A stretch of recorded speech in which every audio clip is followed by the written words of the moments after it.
ইদানিং সোশ্যাল মিডিয়ায় ছড়িয়ে পড়া কয়েকটি ছবি জঙ্গলমহলে ছড়িয়ে দিয়েছে আতঙ্কের আবহ। উজ্জ্বল লাল কমলা রঙের ছোট্ট এক উদ্ভিদ, পাতার ডগায় ঝুলছে শিশিরের মতো চকচকে ফোঁটা।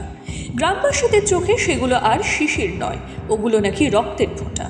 কেউ বলছেন রাতে নাকি গাছটা নড়ে, কেউ বলছেন পোকা না মানুষও টানতে পারে এই গাছ। ভয়ের ছেড়ে জঙ্গলে ঢুকতে সাহস পাচ্ছেন না অনেকেই।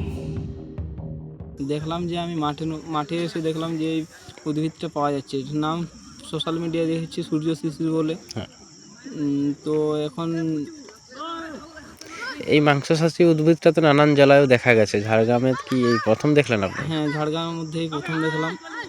আচ্ছা, কোন এলাকায় দেখা গেছে? সীতাকোড়া।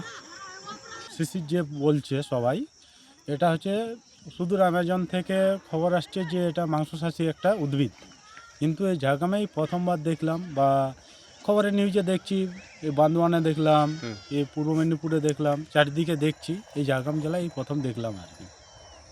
দপ্তরে এটা সংরক্ষণ করা উচিত, কারণ এটা আমাদের কাছে নতুনত্ব।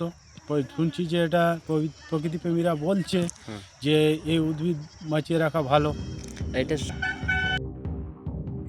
যে গাছ শুধু আমাজনের গল্পে শোনা যেত, যার নাম শুনলেই শির দাঁড়াবে ঠান্ডা স্রোত নামে, সেই গাছই কি তবে জঙ্গলমহলে? সিদাকরার বাসিন্দা থেকে শুরু করে জঙ্গলমহলের প্রত্যন্ত গ্রাম, সব জায়গায় প্রশ্ন একটাই, সত্যি কি মানুষের মাংস ছিঁড়ে খাবার ক্ষমতা আছে এই উদ্ভিদের?